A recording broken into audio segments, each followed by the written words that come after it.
Have you ever wondered if it was possible to visit the afterlife without actually dying? The saying goes that you can only go to heaven or hell if you are dead, but I want to let you know that this is not entirely true. You can indeed have a brief visit to the afterlife and meet your dead friends, relatives, and sometimes even meet God. Sounds cool, right? But however, there is one catch. It's not exactly easy, as a lot of you probably could have guessed. And I want to let you know that many have returned changed as individuals.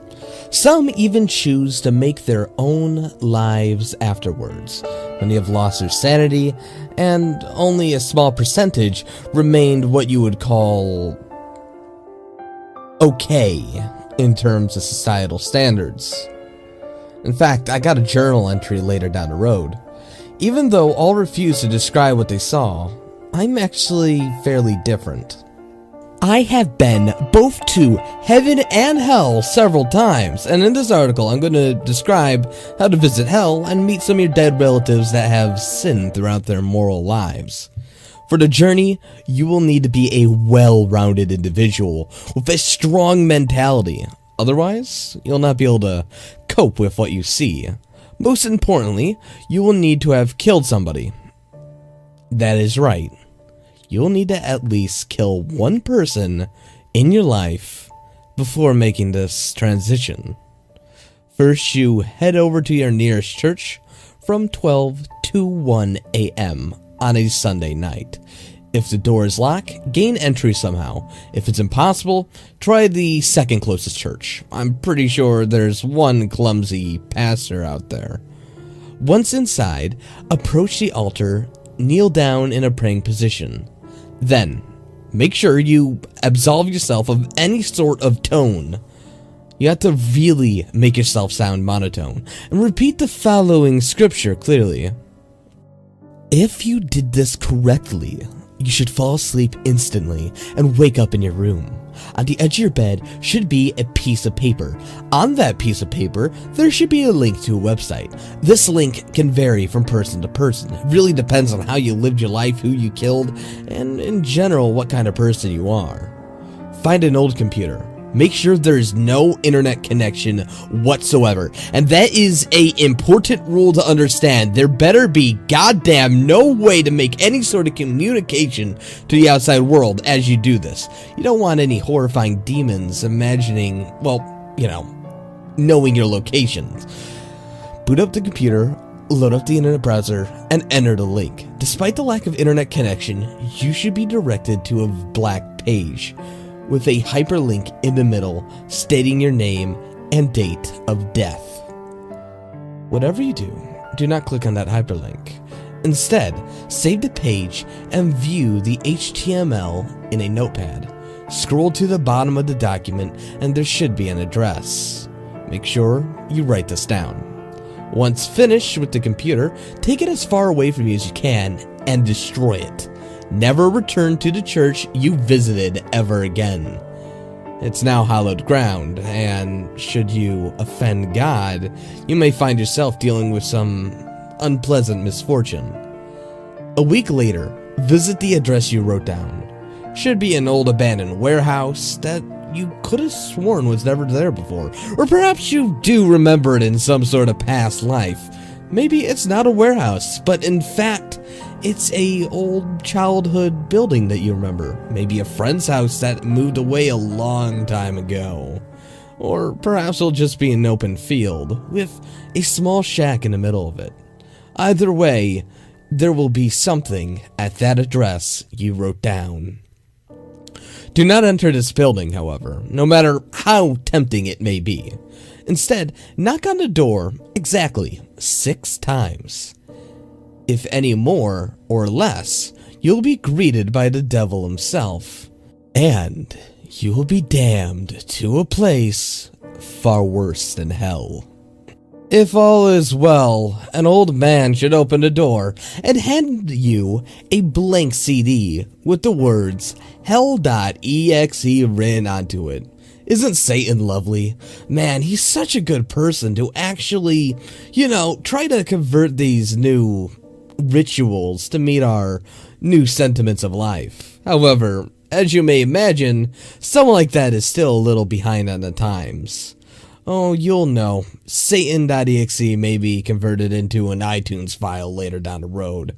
Who the fuck knows?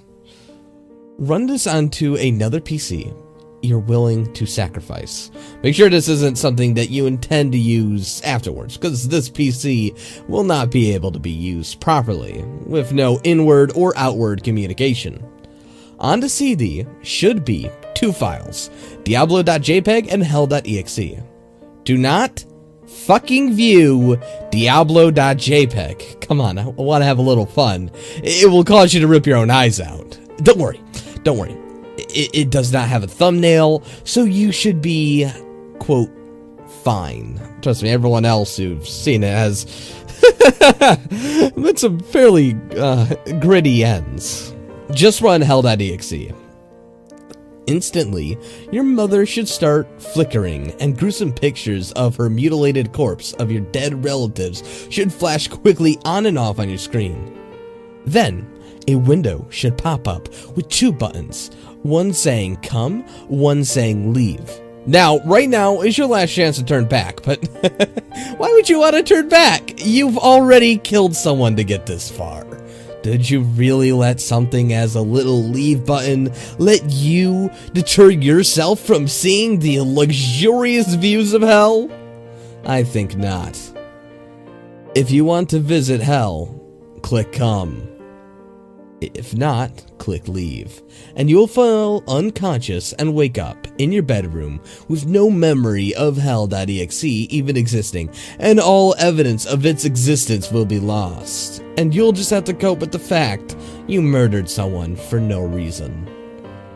If you choose to come, the window will close, and the computer will spontaneously combust along with the CD.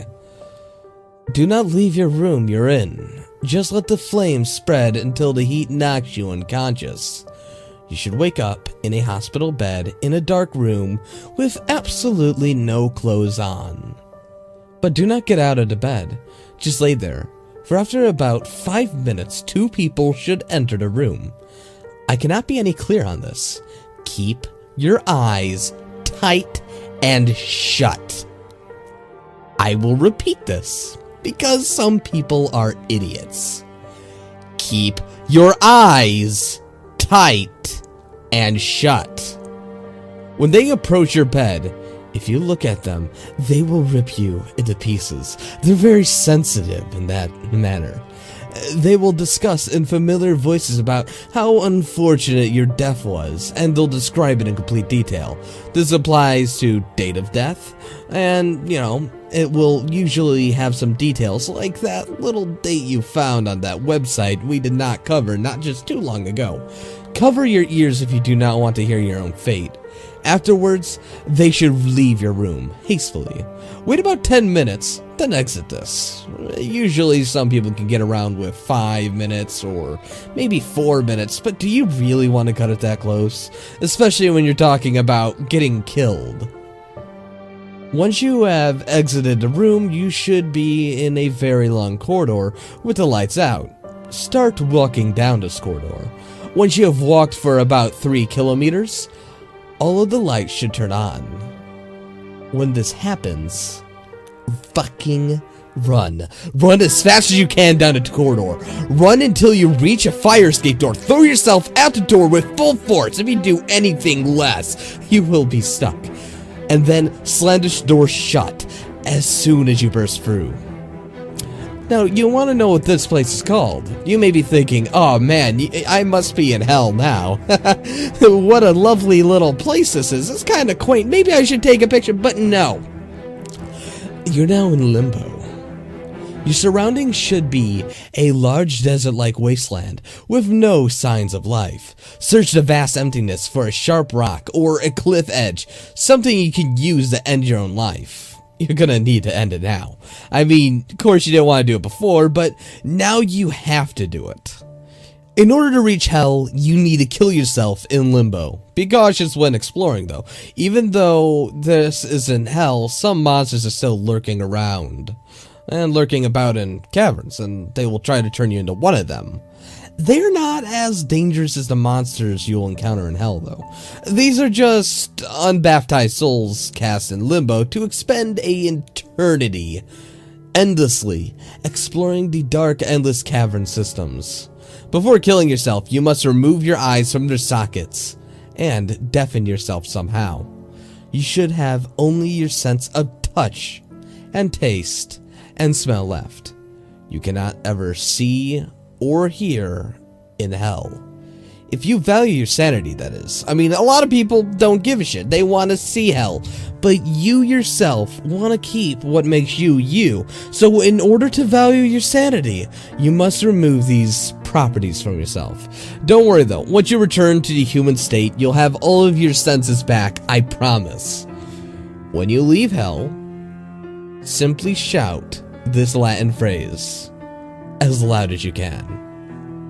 I cannot give any more instruction because I feel that if I give away any more information, I'd be putting myself into a risky situation. But there is somebody who recorded their findings. A man named Ian Gowan. He successfully went to hell and returned, and shortly after he returned, he was brutally murdered, and he brutally murdered most of his families. And then his lifeless corpse was hung. When they found his body, there was this simple note. In this note, he describes what he saw in detail. If you are listening to this, then I have done the unforgivable. I have killed the people I care about the most in the worst possible manner. But I did it to save them from a fate far worse than a painful death. Last week, I tried to visit my dead father in hell. He was a raging alcoholic that would come home from the pub and beat me and my mother. He died of liver disease when I was 13. I wanted to see him get what he deserved.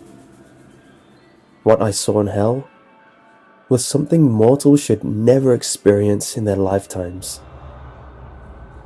After blinding, deafening, and finally killing myself in that horrid wasteland, I awoke in what felt like a furnace. It was so excruciatingly hot, and I couldn't move. I began to hear voices in my head, and they all said the same thing. Help me.